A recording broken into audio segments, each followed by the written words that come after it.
We're just having a delightful time here. How are you, Sam? Okay, I'm in good shape. As good as I'll ever be. You said you're going to take your shoes off and retire? Yeah, my feet hurt. My head's still working, but my feet hurt. So it's either one end or the other that's got to go. I'll hold on to my head as long as God is willing. Well, I hope that's a long time. I hope. You know that great joke about the guy who comes to a psychiatrist and he says, "What's your problem?" He says, "I've been losing my memory." And he says, "How long has that been going on?" The guy says, "How long has what been going on?" Let's see, I'm trying to think. We talked, in fact, I know exactly. We talked in April, January, wow. 4th month, right? Right. That's 30th of last year. Yeah, it begins to show in the 4th month.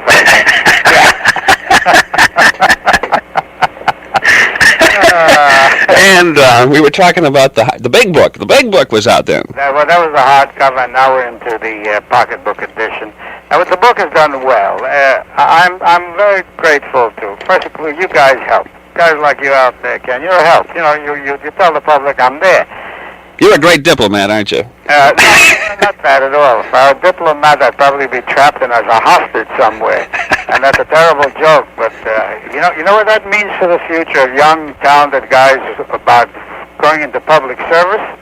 It's frightening, isn't it? Yeah, for 10 years from now, the most talented of our young men, what we need, will not go there. That's a tragedy. That's a major tragedy, amongst other tragedies. Let's get off that, though. Compliment me again. Tell me how wonderful I am about how I talk to you. And you are wonderful. You talk to me very beautifully, and I promise to honor and obey. And we are now married. We had a great time the last time you were on. We always do. Now, look, I come off good when the guy who's talking to me or the lady who's talking to me is good. You're supposed to say lady these days, the person. When the person is talking to me, it's good. I always said, they say, now our chairperson. Now, I'm being raised in the old work, and visualize a chairperson is a lady with 4 legs. She got to look like a chair. Now, why don't they say, the upholstered committee lady? Yeah, it is ridiculous when you get right down to it, isn't it? Yeah, I think it's ridiculous. I have changed. I refuse to be fem-lib or male-lib. I have always believed in human lib.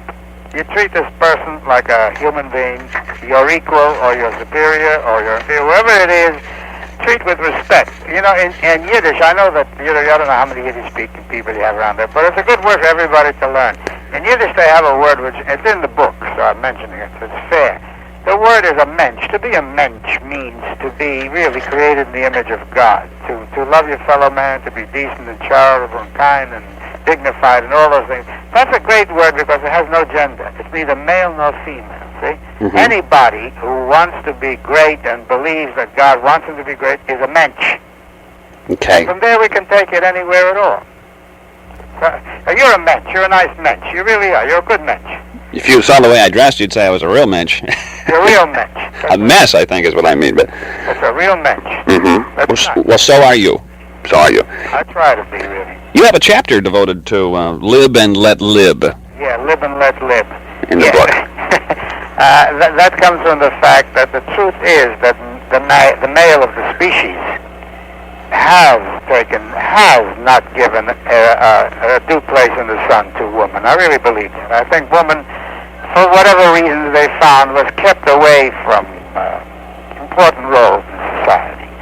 And she got tired of it. And I believe she's entitled to anything a man is entitled to.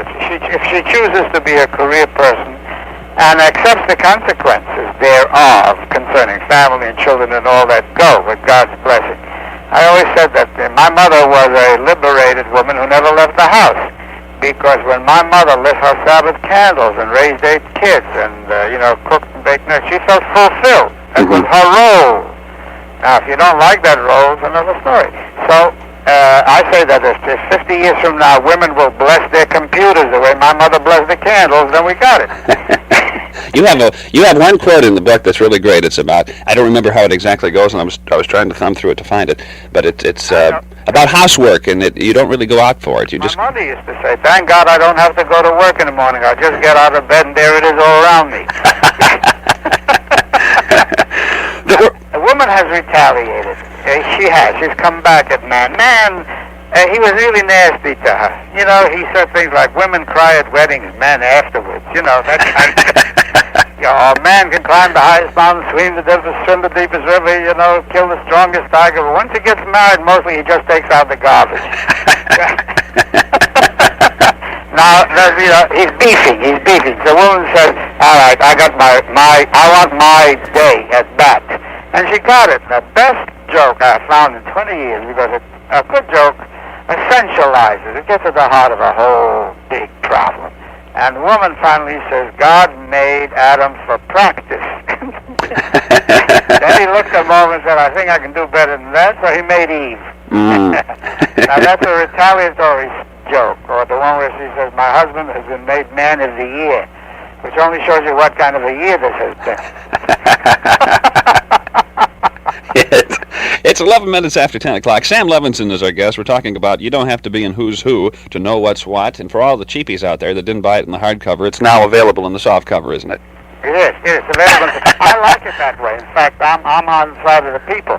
I don't like $10, $12, $15 books, no matter how great they are, because I think it's a big chunk.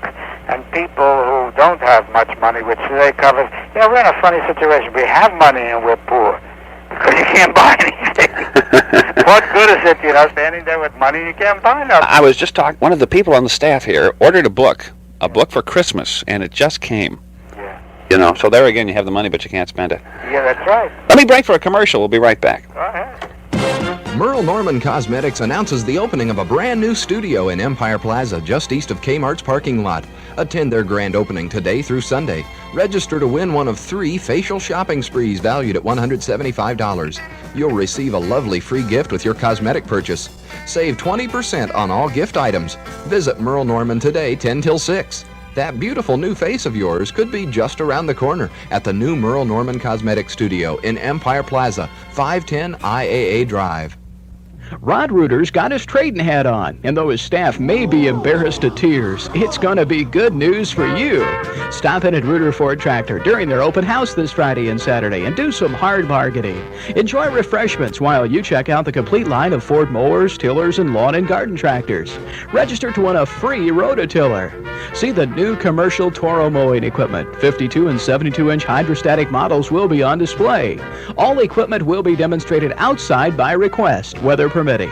Rod doesn't want to get his hat wet, you know, so watch Rod demonstrate his version of the Mexican hat dance and watch his staff cover their faces and pretend not to know him. Save on 5- and 6-foot rotary cutters and get special super low prices on generators, air compressors, and pressure washers. Stop in at Reuter Ford Tractor and see Ford's lineup of time and energy-saving lawn and garden equipment during the 2 days of fun and savings and terrible Mexican dancing during the open house this Friday and Saturday at Reuter Ford Tractor, just south of Bloomington on Route 51.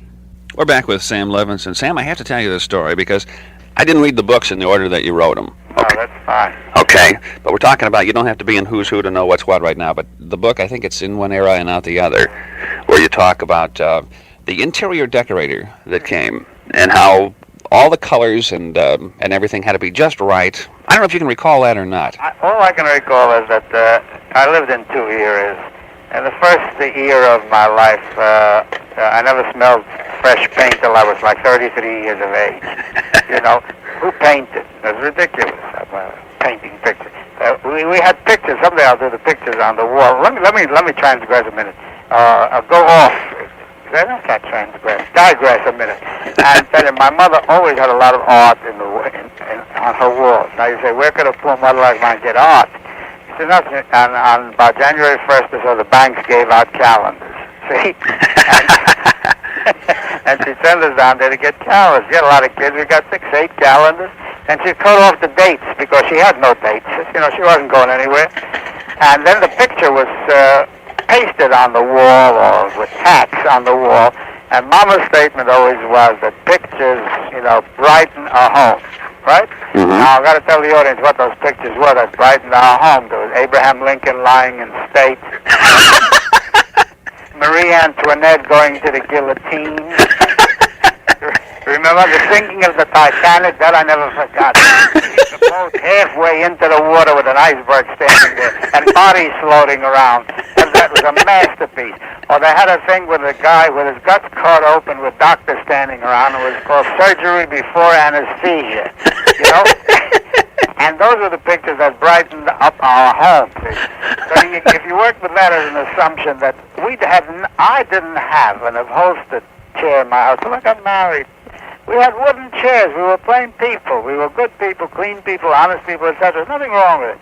We didn't have an interior decorator. My mother, interior decorating would have meant decorating the inside of your soul. Seriously. That's the interior. You know, my mother didn't like exteriors. You know, exteriors didn't tell her anything. So yeah, we didn't have a couch. Then you get to the point where somebody tells you need you work your way up, you become middle class. In my house already you had to have a decorator. My wife met a lady who looked like an Italian man. You know, a nice lady, tailored. All she didn't have was a mustache.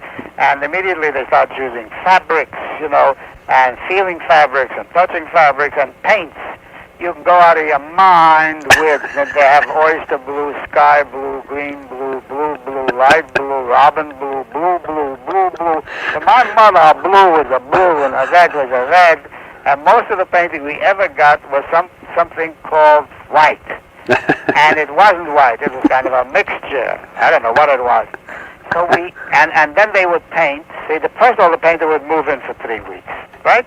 And every time, as soon as he walked in, he says, I smell coffee, right? I got 2 guys in my house right now downstairs who smelled coffee already and had coffee, and they're painting. And now I'm suffocating because the paint is killing me. I haven't had fresh air in 3 weeks in this house. And then they would start with the painting the windows, gluing them, then you can never open them. I remember once we were sitting in the kitchen eating. Yeah, so us, the kitchen, the dining room, and the main dining room were all the same little room. And a burglar tried to break in through the kitchen window, right?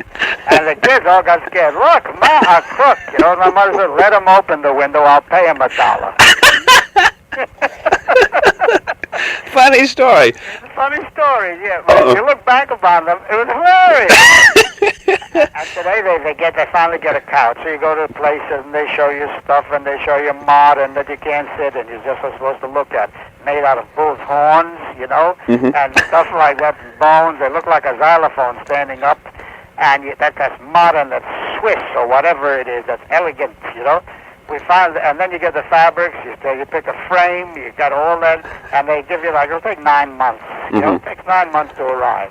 And then it arrives today, and it costs so much, you put in so much of it, you can't get it dirty, so they take slip covers and they put it over the couch, right? Right. Also the kids with their sloppy little hands shouldn't dirty up the fabric it took 9 months to get. But the slip covers could also get dirty, so they put plastic covers on top of the slip covers, right? So, and with your dirty hands, you could also dirty the slip covers. They put little napkins for the husband's greasy hair, so it wouldn't lean on that. And then if you go away for 2 days, you put sheets all over the whole thing, you know? It looks like a morgue. You can live in a house for 10 years and never have sat down yet. And then finally they kind of unveil it once in a while and look and say, ooh, what a beautiful couch. And slam back the sheets, put everything back, don't touch. I think modern life is crazy. If I ever do a book again, I'm going to call it The American Way, Dreams and Nightmares. And that's just what it is. We dream wonderful dreams. Nobody dreams better than the American about what could be great. And then in the process, nobody makes it that all the way. And my humor is, it's a bloodless, you know, it's a victimless humor. Everybody tries so hard. Sam, can I get serious with you just for a second? Yeah. I want to tell you this, though. I started reading that book, and my wife sometimes goes to bed before I do, you know. I get up and I'll read in the middle of the night sometimes if I can't sleep, if something's bugging me. But I started reading this book, and I started laughing out loud. And there's nothing worse than just laying, I suppose, in bed, listening. All of a sudden, you hear just this uproarious laughter coming from, say, the living room. Finally, my wife came up, and she grabbed the book away. She said, don't read this anymore. She's trying to get to sleep, and I'm sitting there rolling, reading the book. Yeah, I try hard to make it funny, but I also try very hard to say something that means something to the American people. At this time, look, humor takes care of all the most serious situations. At the crisis we're in now, with America in, quote, disrepute, There's a statement in the new book, You Don't Have to Be in Who's Who, which says the greatness of a country can still be measured by the number of people trying to get in as compared to the number of people trying to get out. You know, and it's interesting you brought that up because just about an hour ago, we were talking about the Cubans coming in, the Cuban refugees into Florida. What is your opinion about all that? I am very strong for letting them in. I think we have to do it legally. We have to do it carefully. I'm worried about fifth-column people who can be planted here easily to create new problems and new troubles for us. But I have to trust the government enough to say that, screen them, see? But anybody who really wants freedom should come because we need those kind of people in America. Mm-hmm. Sam, would you like to talk to anybody in the audience this morning? Anybody who wants to talk to me, I'll pay the fare. Or we will. Somebody will. Let me break for a commercial or two. If you have a question for Sam Levenson, give us a call. A lot of people recall that you were on television quite frequently. Oh, yeah. In fact, on the Ed Sullivan Show. Many, many, many, many times. I heard a rumor that they're going to re-syndicate that thing. I hope so. I'd love to see myself on TV. I can hardly wait. 21 minutes after 10. Open the door and step into spring and Murray's Great Outdoor Sale. Special savings on everything for the great outdoors. Selection is great, savings are great, but the sale prices must end Sunday. Shop now and save $10 in a W.C. Bradley gas grill, including LP tank, reduced only $79.90. Lawn and patio furniture for every budget and need, from 36-position loungers at $847 to a Sid Leach wrought iron 5-piece table group for just $199.90. Murray's cuts the prices on lawnmowers, too. Top name brands like Lawn Boy as low as $124.97 for manual, $169.90 for self-propelled. Compare prices. You'll see Murray's has the greatest values in the great outdoors. Get a dozen Titleist golf balls for only $10.99 and save $10 on 20-inch boys and girls high-rise bikes, now only $59.90 at Murray's, next to Kmart in the Colonial Plaza. Super savings on everything you need for work or play in the great outdoors at Murray's Outdoor Sale. Savings end Sunday. Shop now at Murray's, the Great Outdoor Store. All right, you're on the air with Sam Levenson. Go ahead. Okay, Sam. Steve's the guy there's already asked you the question, how do you feel about those Cubans coming in? I've been listening all morning to this, not all morning, but when they started calling in about it. Right. And all I heard was complaints about that thing, and I feel like that it's our Christian duty to help others, because for crying out loud, when Jesus Christ died on the cross, he didn't come down and off of that cross and say, I'm not going to do this because those people did something against me, or because some of these guys are crooks, because they were all crooks. I'm with you all the way. But I just want to comment. I think that you made a good statement there, that sure, they need to be screened, and we need to be very careful, because we don't need any more crooks in here. We got enough of them already. Yeah. But I think we do need to support these people, and I think more important, we need to support our president that is trying to help other countries to help us, because if we got somebody that comes in here that's free, that wants to be free and willing to fight for freedom, if he's willing to come over here and try and be patient enough to wait 4, 5, 6, sometimes even a couple of years to get his legal papers, then he ought to be allowed to stand up and fight with our men right along with everybody else for freedom. I'll do more. I'll put a medal on anybody who comes here, and the first thing they said is, thank God I am free. Right. How many Americans get up in the morning and say that? That's right. We used to lay back in our riches and roll in our bed of money and everything. And by George, how many of us will stop and think about what them people are going through? They work for their what slice of bread they get. The Bible tells us that in the last days that a day's wages will buy one meal. Well, those people over there have already been doing that for years. So I think that we ought to be willing to tighten our belts a little bit and give up just a little bit if we, You won't have to for long. They learn fast. They learn trades. They work. They're not going to be dependent on anything. Right. When I was in Arizona, I had a lot of guys who were working for me that came over from Mexico. And I'll tell you what, I'd put one of them guys up against 3 American guys any day of the week. They're grateful. Yeah, they are. Grateful people. Okay, Sam, been good talking to you. I don't know you, and I've never read your books, but maybe I'll read one. All right, buy one. Okay, thank you. Goodbye. Bye-bye. 829-2345 is our number right now. It's 25 minutes after 10 o'clock. If you have a question for Sam Levenson, give us a call at either 829-2345, as we said, or 1-800-322-9377. Do you think the shape of the country is either improving or getting... I don't know. It seems like everybody has a gripe, and you're hearing from all sorts of different age groups right now, Sam. Well, nothing grows without a gripe. You know, you're born and mothers give birth to children in pain. All life that's created is created with a certain amount of turmoil. But after life starts, good things happen. We have to. My general theory is pro-life. You know, encourage life, any kind of life. And the same way I feel about freedom, where men seek freedom. You know, let me be amongst them. Let me be counted amongst them. You know, I'm not afraid of that. This is a period of great turmoil, but it's going to make us take stock of where the mistakes we made, and we made them in the world, and that we have to learn from them. We lost out by very often supporting tyrants. We should never support tyrants. America was always the land of freedom, the land of liberty, and we had no business playing, kneesies and footsies with men who were going to exploit their own people, because we finally get blamed, you know? We get blamed, and we shouldn't be. We're a good people. We're a generous people. Yeah. Do you have a comment for Sam Levenson this morning? Well, I have a question. Yes. I've always enjoyed him. Thank you. And I remember when I was a young person, I used to love to hear him talk about when he was a kid, Right. you know, that sort of thing. The question I have is, Sam, are you making any television appearances Only anymore? one. I haven't seen you in years. No, I'm not doing much TV. When I write a new book, you make the tour and you go and you show your book and you talk to people. The reason that I don't is simply because we can't do what you and I are doing right now. Ken and me, we're talking to each other. Right. What they usually do is put you on for a quick 5 minutes and you talk very fast and they say, be funny. I don't want to always be funny. We have very, very many crucial things we have to talk about together. Our families are getting slaughtered. You know, our name in the world is getting slaughtered. There is a lot of unhappiness in America with all the opulence and all the plenty. There's a lot of I want to be counted in as one who looks at these things lovingly, gratefully. I'm a great American. I love my country. But we have to think, too, not just make jokesies. You know, it's a time to be serious. It's a time for all things in the world. Right. And TV has gone off on a binge of just laugh, you know. And it isn't for me. But I want to do more serious things. you raise a point, though, that humor is no laughing matter, and that it really comes true. And That's right. Humor says, you know what humor says?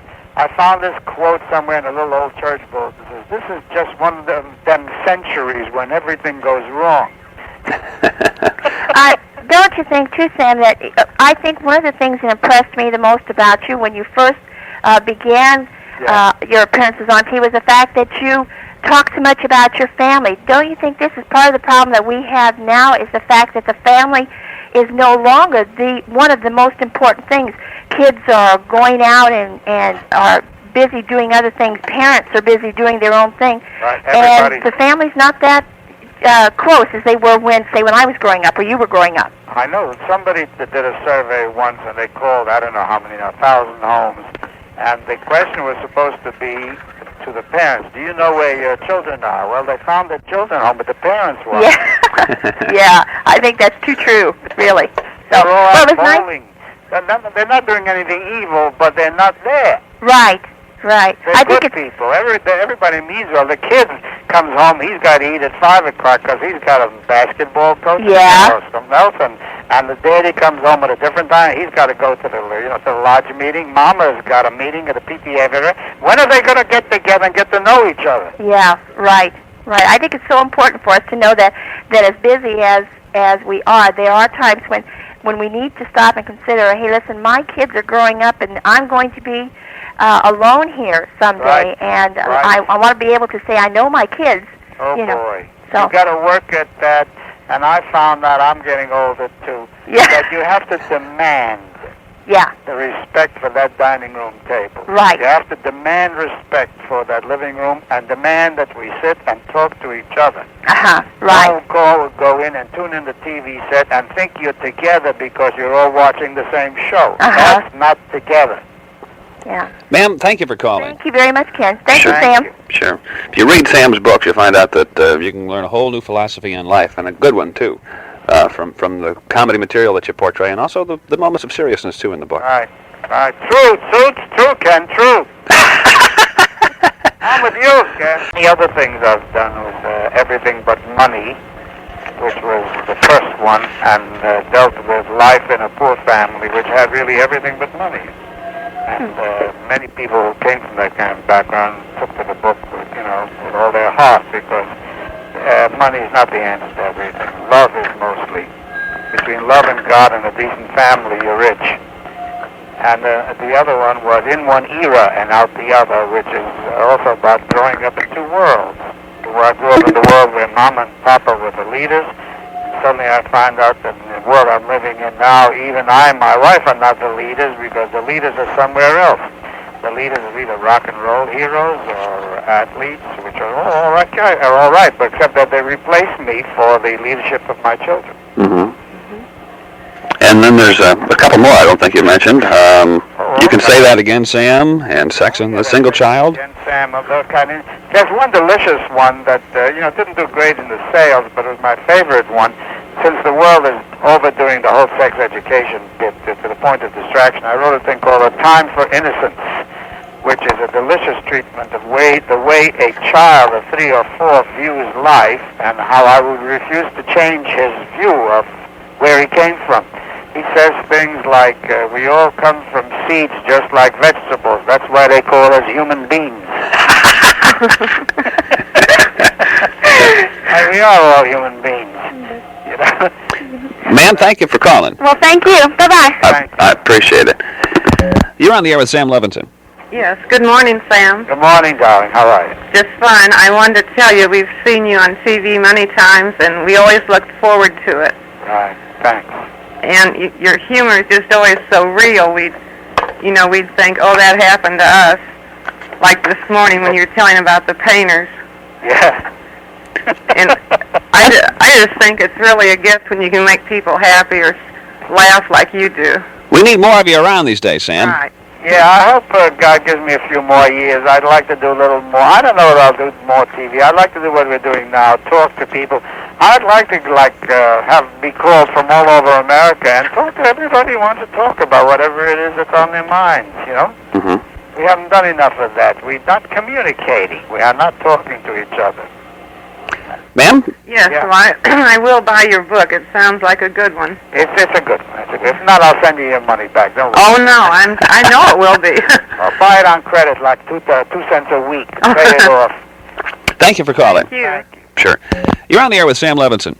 Yes, Sam, somewhere in the back of my mind, I keep thinking of something about What? a town you started called Levittown. Yeah. Is that right, Sam? A town, Levittown? Yeah. There is a place called Levittown. There's several of them, but they have nothing to do with me. They don't. No. Oh, okay. So Thank you. there's a man by the name of Levitt who builds these the great areas, what they Yeah. call developments, whose name is Levitt. They have one in Puerto Rico. They have one everywhere. I was thinking you had something to do with that. Of course, his last name is Levenson, Yeah. Yeah. not Levitt, right? I have no rich relatives. Thank you. You're funny anyway. Oh, thanks. Thank you for calling. It's 20 minutes in front of 11 o'clock. Sam, he was a school teacher, of course, and I think most people know that. There again, I'm bringing up something, I think, from another book. It's In One Ear and Out the Other, where you talk about your first day in class. Oh, brother. They almost shortened my life forever. Those, I didn't know. I really didn't know. I came in prepared, with courses in pedagogy. Mm-hmm. But these kids weren't pedagogies. They were kids. And they were teenagers. And, boy, they had rehearsals on how to shorten the life of a teacher. And I didn't know about that. And I walked in, I found out that kids prefer a teacher who's old and gray, because if you're not that way, give them 1 day, they'll make you old and gray. And there's only one thing that's better than a teacher in the classroom that's an absent teacher, and a substitute. Now, a substitute is even worse trouble, see? Because to him, no matter what he says, they can always say, this we never had yet, Whatever page you open, who was the first president of the United States? I was absent yesterday, What was the last thing you did yesterday? We went home, And they give you the business. They're having a great time. And really not malicious, except that, look, for a school teacher to say this will probably get me a little criticism, right? The school room, sitting in a room, any room, for 6 hours a day, 5 hours a day, is enough to drive anybody nuts. Unless you have a person up front there who is part showman, Mm-hmm. and part priest, and part kind of a club leader, and a youth, and a lover of young people, that's a deadly experience. You're locked in. You can develop claustrophobia. You go nuts. See? And the kids don't have to go to the bathroom as much as they do. They're just trying to break out. May I leave the room? There's a whole thing I do about that. In the old days, you couldn't just say, walk out. Today, kids walk out, so nobody must ask them where they're going because this is a new free society. It's called the new world, the new freedom, permissive. They go anyway. You can go for 20 minutes, I saw a kid. You want to hear a good ear? The teacher stopped the kid. He went out and he came back. He fell into the toilet bowl. A little one. See? So when he came back, the teacher says to him, "How did you come to fall into the toilet bowl?" He says, "I didn't come to fall into a toilet bowl. I came to school." And he's standing there soaking wet. Now she has to, of course, now take care of him, And she says to him, "Now go to the back closet and take some paper and kind of wipe yourself off," because he really fell in up to his nose. See? And he opens the closet and he's staring and staring and staring. And she says, "What's the matter?" She says, "What kind of paper should I take, yellow or composition?"